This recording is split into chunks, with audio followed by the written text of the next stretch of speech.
Excuse me. I recently heard that you did a Roman video. And he did it without me.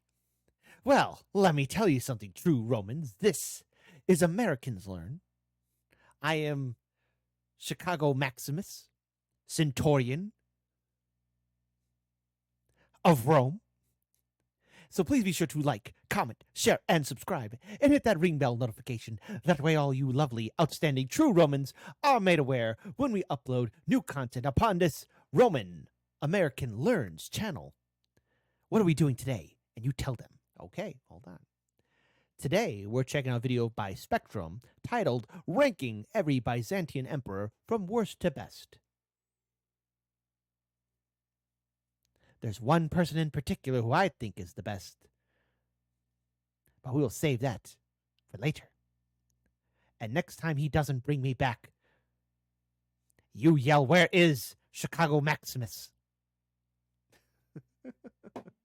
All right, folks, let's get ready to enjoy this video in a 3, a 2, and an uno. And by the way, make love to your true Roman wife, eat some true Roman bread, drink some true Roman wine, and let's enjoy this video, you outstanding, hip, cool Romans. Have to say, I'm not quite as familiar with Byzantine history as I am with Roman history, but I'll give it a shot anyway. I had to judge a total of 82 emperors this time, assuming I didn't forget anyone again, and for the Byzantine Empire, I have to say... Focus. That bastard. This was a lot better than I expected. And by that I mean, in comparison to the Roman Empire, the Byzantine Empire was surprisingly stable, more so than I expected. With the Roman Empire, most emperors are bad. That's not necessarily true with the Byzantines. That being said, as for the bad emperors on the Byzantine side, quite a few of them were truly awful. Anyway, this is ranking every Byzantine emperor, from worst to best. There we go. But before we begin, most of you people watching aren't subscribed. That's not what a true Roman would do. All right, take it easy. Come on, man. I'm in trouble because I didn't have him in the last video. But maybe it's a good thing you didn't see it because, you know, they're about Roman defeats. So, if you like what you see, consider doing so. It's just a little click, and you can always change your mind. Now, let's get this going. 82. Focus. Despite most Roman emperors being full empire, western or eastern, being mediocre, there aren't that many who were truly awful. That being said, however, there are some truly F-tier emperors you'll find as you go. In my Roman emperors video, I've mentioned 4: Caligula, Commodus, Elagabalus, and Constantine II. In my Western Roman Emperors video, I've added another 2, Honorius and Valentinian III. Focus is another addition to the list of the truly awful emperors. Nepotism, no control over administration and army, and absolute tyranny. All the while the empire was being invaded by 4 different types of barbarians. Do I need to go further? 81. Alexius IV. The first of the Angelites to be in the bottom places of the list, but assuredly not the last. He specifically called the Fourth Crusade to help him in a civil war. What could possibly go wrong? 80. Alexius III. The man deposed by the Fourth Crusade. This was not, however, the case of an emperor like Maurice, where a good emperor is usurped by a terrible one. Rather, a terrible emperor gets replaced by another terrible emperor. In Alexius III's case, he was just incompetent. Yes, 79. Irene of Athens. I mean, the only good thing she did was ending iconoclasm. Everything else was kind of terrible. And horrible. She blinded and killed her own son. But also, you know, terrible. Wow! Jesus, lady, what the hell? Many of her moves were really just immediate benefits for long-term problems. 78. Romanos IV. The guy who was humiliated by the Seljuk Turks in the Battle of Manzikert. Don't get me wrong, Romanos IV was a ballsy guy. He talked the talk. But could he walk the walk? No. 77. Isaac II. The third of the Angelid dynasty. He isn't here for being involved in the Fourth Crusade or the sack of Constantinople. No, he's just here for being generally awful. 76. Michael VII. You know what's the best time to start a civil war? When the heartland of the empire you seek to rule is under serious threat, that's when. Then he proceeded to obliterate the Byzantine currency. 75. Alexius V. His reign marked the Crusaders' sack of Constantinople in 1204 and the collapse of the empire. And although Alexius IV did not directly set up the circumstances for this to happen, everything still happened under his watch. Also, he's the last of the Angelids. Gods, what a terrible dynasty. 74. John VI. This guy wanted the throne in a time period where a civil war was really prejudicial for the empire. And he did it. All he needed to do for it was getting some Turkish barbarians to help him. These barbarians called themselves the Ottomans. Heh, what could possibly go wrong? What could 73. go wrong? Constantine X. His decision to bloat the military bureaucracy and replace many of his standing soldiers with mercenaries proved to be very costly, as the Stupid frickin' moron. Already, I want to kill them all. Seljuks advanced and solidified their hold over Armenia. Overall, I have to say, a bad emperor. 72. Andronicus II. With him, the empire's position in Asia collapsed for good, as he neglected the army and surrounded himself with intellectuals at a time it really wasn't needed. 71. Leo V. Usurped power in a civil war. Was not incompetent, but just had to revive iconoclasm, which is pretty much the only reason why he's here. 70. Andronicus I. Not a usurper, but a very incompetent ruler. He was brutally murdered by the mob in Constantinople, making it probably the emperor with the most gruesome death. Good. 69. Constantine VIII. The younger brother and successor to Basil II. Unfortunately, he was nowhere near the ruler his brother was, being easily swayed by the court and suspicious of plots around him. He barely, if at all, bothered to rule. 68. Leo VI. Just an overall underwhelming reign. His administration was pretty solid, but his record in wars leaves much to be desired. His inability to defend the empire seriously brings him down. 67. Constantine IX. He alienated the military at a time he absolutely should not have. Why would you do that? Why is everyone being stupid? Again, just an overall underwhelming emperor. 66. Basiliscus. Underwhelming, mostly due to just having a really brief reign. Was only kicking around for about a year and a half. 65. Arcadius. Essentially a puppet.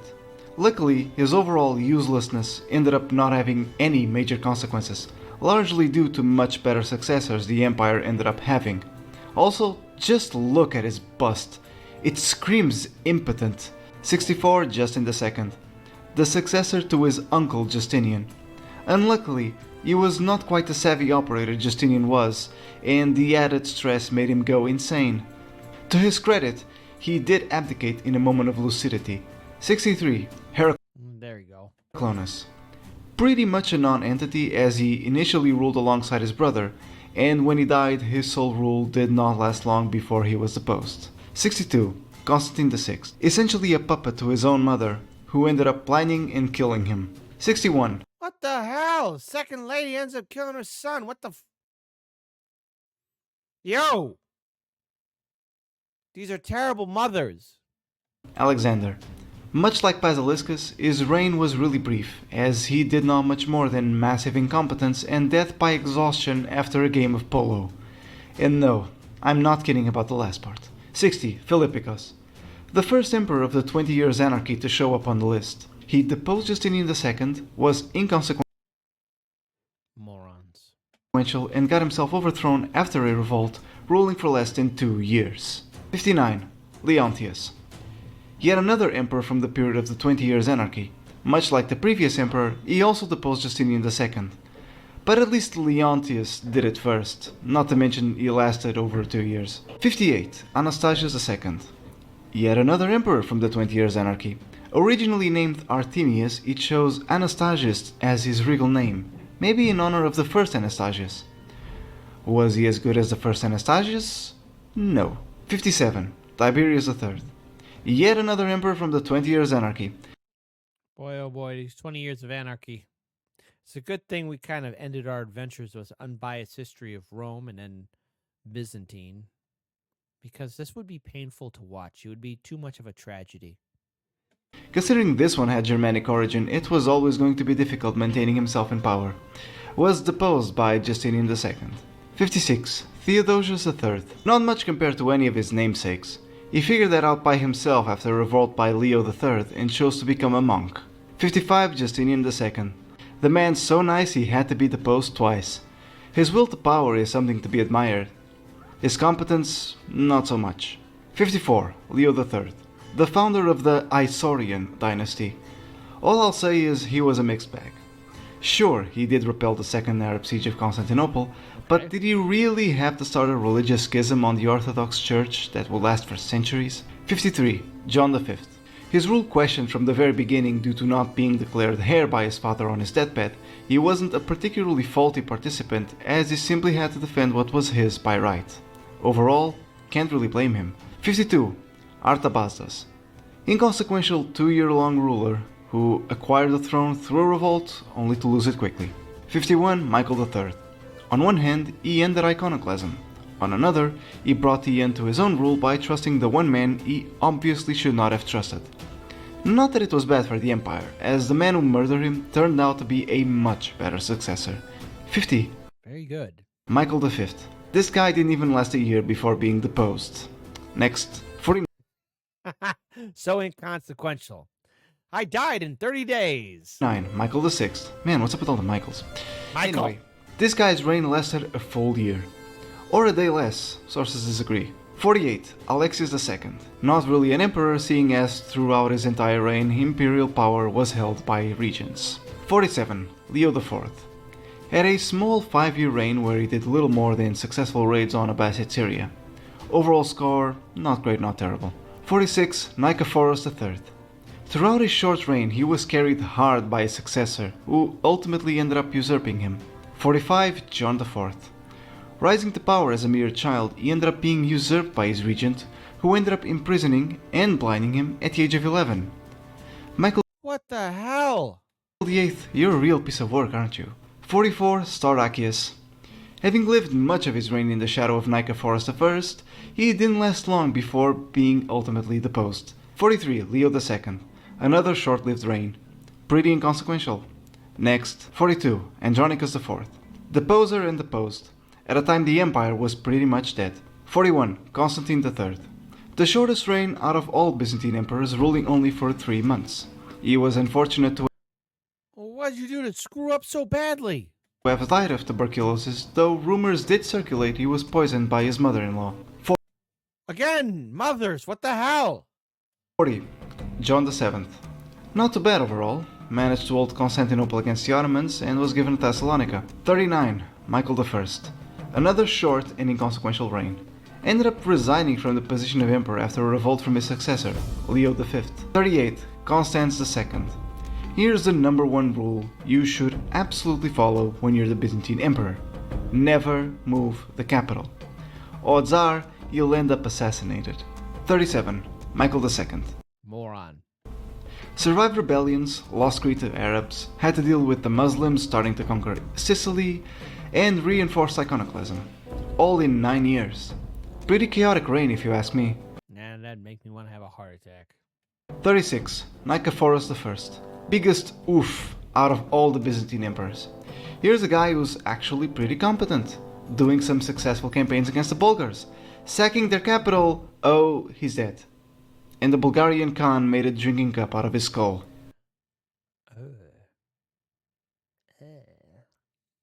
35 Marcian. Essentially just an average emperor. He lucked out in life as he ended up being chosen by Pulcheria, essentially the woman with all the power, to be her husband, which made him the emperor. 34 Theodora. Before you Theodora! ask, no, it's not the Theodora you're thinking of. This is a different Theodora, one who is essentially a less capable Zoe. 33 Romanus III. Just another pretty average emperor. He was chosen by the previous one, kept the place for a few years, and died in power. 32 John VIII. The second to last Byzantine emperor. Personally, never understood why he had such a better portrait than all the others. There you go, because he was that cat fancy. 31 Isaac I. Another brief 2-year reign, though in his case he resigned from power rather than being usurped. 30 Zoe. Assumed power after the death of her father and basically kept the empire in place by marrying powerful men who, in practice, ruled for her. 29 Andronicus III. An overall mixed reign. His reign saw some defeats against the Ottomans, but some successes in Europe, where he recovered Epirus and Thessaly. 28. Michael IV. Married Zoe. Though he failed to reconquer Sicily, he did manage to keep the empire in place. 27. Constantine IV. His main success was repelling the first Arab siege of Constantinople, and for that, he's decent enough. 26. Tiberius II. Justin II's replacement. His main job was to rebuild the Byzantine army after a couple of disasters, and he did pretty well for himself. 25. Theodosius II. A puppet emperor who gradually turned into an actual emperor. At a time of peril, he kept the empire in place by throwing the West at his enemies. He was the first to succeed in this tactic, and many of his successors would repeat it over and over. Then he fell from his horse and landed on his neck. 24. Leo the Ow! Ah, man, that's gotta hurt. First. Spent a long time deciding exactly what to do with the West, only to reach no conclusion. His major complication throughout his reign was the barbarian influence over the army, something he did handle well but wouldn't be resolved until a better emperor ruled. 23. Manuel I. Could have been a lot better had his campaigns not depleted the empire's resources. Manuel I saw military successes against the Turks, the Kingdom of Hungary and various Crusader states, as well as some failures in the attempts to recover Italy. 22. Constantine V. Defeated a revolting general and saw some victories against the Bulgars and Arabs. Not too bad. 21. Theodore II. Though hostile towards the aristocracy, he did defeat the Bulgarians and expanded into Albania. An overall good emperor. 20. John I. Mostly remarkable by being a very successful general. Notably, he crushed the Rus in battle, though he did die in a campaign in the east. 19. Constantine XI. The last Byzantine emperor. Between an honorable death and slow decay, he chose the former, and for it, he and his empire went out with a bang. Ugh. Fighting the Ottomans to the death, this man deserves nothing but respect. Hold on. The last emperors. In the 11th, the last Byzantine emperor. Between an honorable death and slow decay, he chose the former, and for it, he and his empire went out with a bang. Fighting the Ottomans to the death, this man deserves nothing but respect.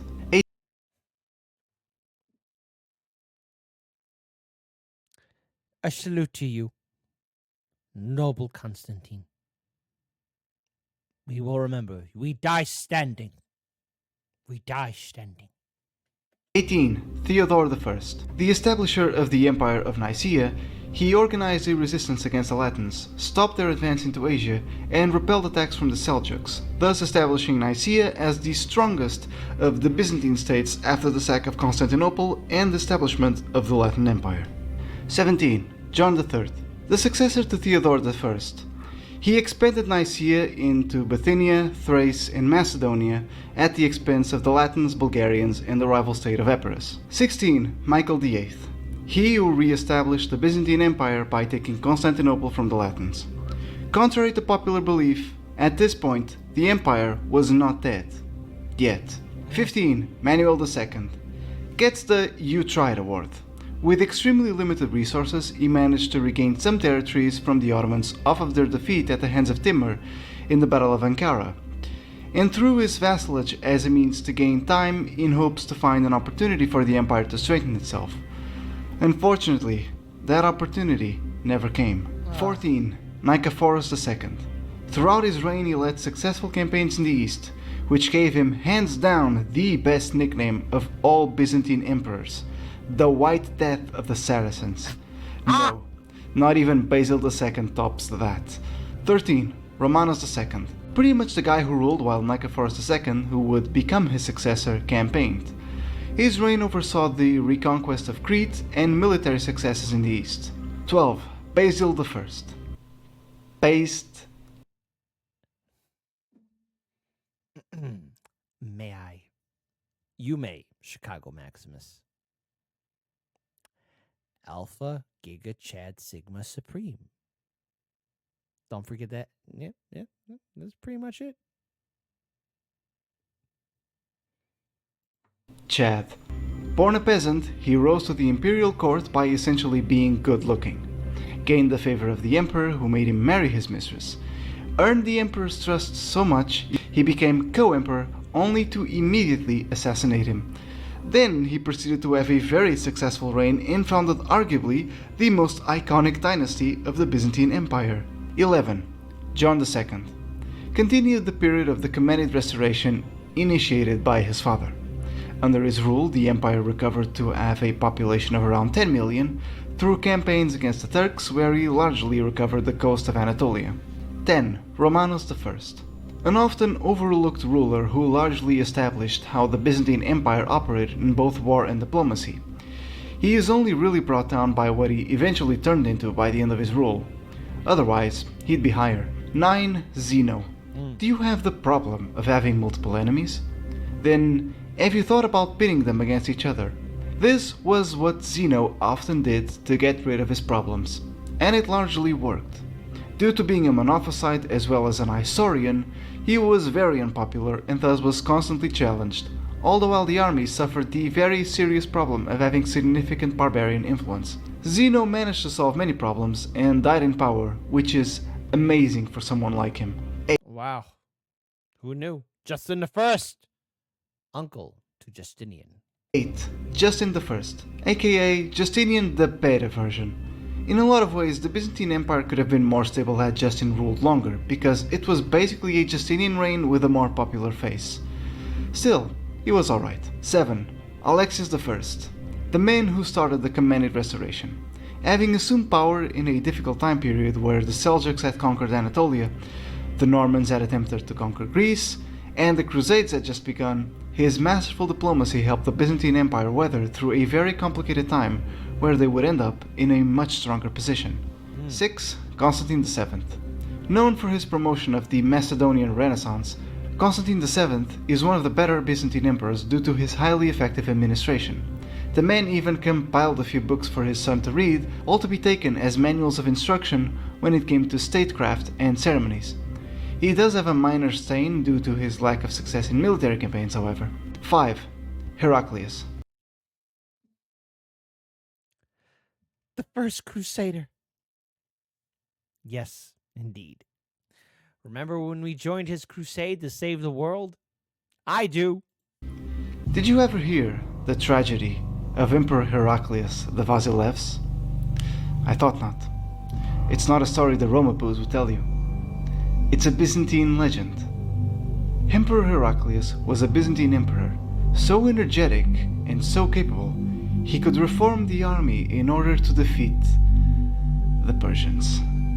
He had such knowledge of military affairs, he could even keep the Byzantine Empire from dying. He became so beloved.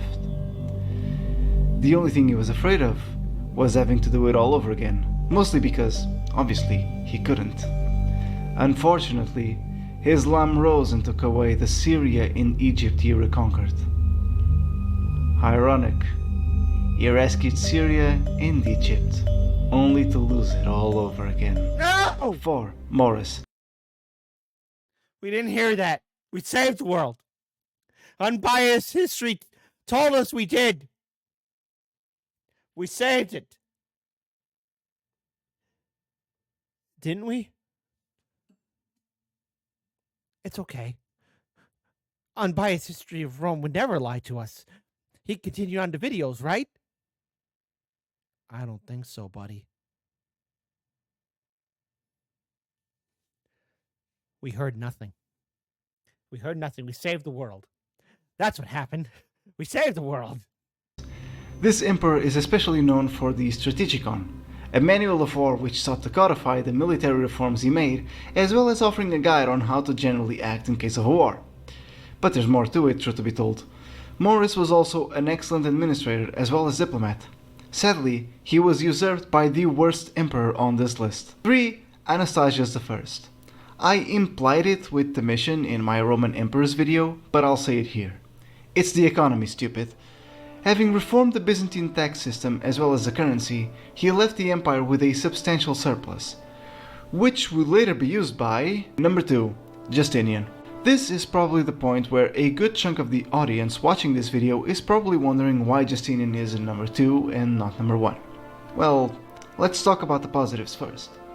For starters, Justinian was First of all, he made Rome great again. He expanded out, got Italy, got Rome, and made the barbarians pay for it. And no more problems, so stop asking questions. brilliant. Throughout his reign, he reformed administration, law, did several public works, and conquered new lands. On the other, it's unquestionable that his reign did deplete the empire's resources. This was mostly due to the plague, which is understandable, but even Justinian himself, in needless acts of paranoia, did contribute to this resource depletion. It is only because of this Justinian is not number one. Number one, Basil the Base. The hero. His nickname, the Bulgar Slayer, which is the second best nickname out of all Byzantine emperors, is an easily identifiable indicator of what he is most famous for. However, there's more to Basil II than just this. Basil II established the Varangian Guard, which would prove to be highly loyal to the Byzantine. My favorite unit in Medieval 2 Total War. Oh, we play. Listen. Listen. Everybody be quiet for a second. But I have, like, an awesome, and I mean super awesome, elite veteran guard that I used to lay siege to all the city-states in Italy. We made the empire great again. Byzantine Empire, not necessarily to the Byzantine Emperor himself. He also secured the Kingdom of Armenia into Byzantine territory without the need of a war. And of course, he didn't just slay Bulgars, he also slayed the Bulgarian Empire out of existence. He justifiably represents the zenith of Byzantine power throughout the Middle Ages.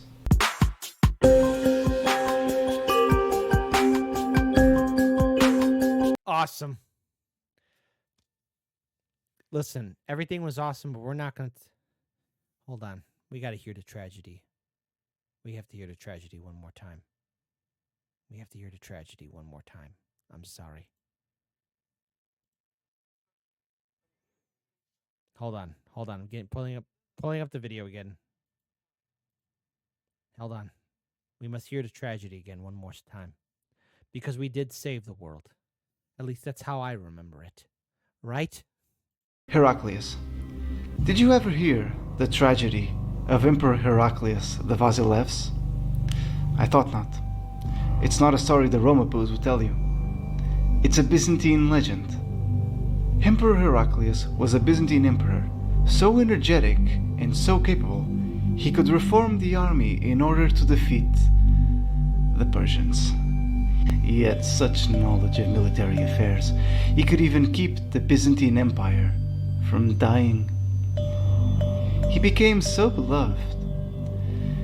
The only thing he was afraid of was having to do it all over again, mostly because, obviously, he couldn't. No. Unfortunately, Islam rose and took away the Syria in Egypt he reconquered. Ironic, he rescued Syria and Egypt, only to lose it all over again. 4. But we saved the world. All right. Best and worst, worst and best Byzantine emperors. Oh. Oh, Heraclius. I'm seeing people in the live stream and in the chat. Oh, Heraclius, it still hurts. We were nearly there. We were nearly there. Yes. Yes. And somebody wrote it here. The greatest flaw of Basil II was his negligency over succession. He lived his whole life dedicating to the state, yet he did not think about what would happen after his death. Not only he had no children, he did not even choose a valuable heir. Madness. Madness of it all. Ah. And by the way, someone else says, bro, I legit said before the list began, if Focus isn't dead last, I'm going to castrate you. Needless to say, I am pleased. Well done. Well done indeed. But now, we're at the end. And so what do you want to say, my true Roman friend?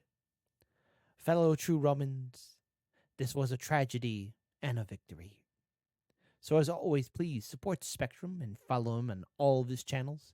Support him in all of his work. It's good stuff. But until then, I will one day return, for a promise was made. And you made a promise. Yes, I did. I did. Or we will boot up and suit up to save the world. Let's just say I found a video dedicated to Aurelian's campaign.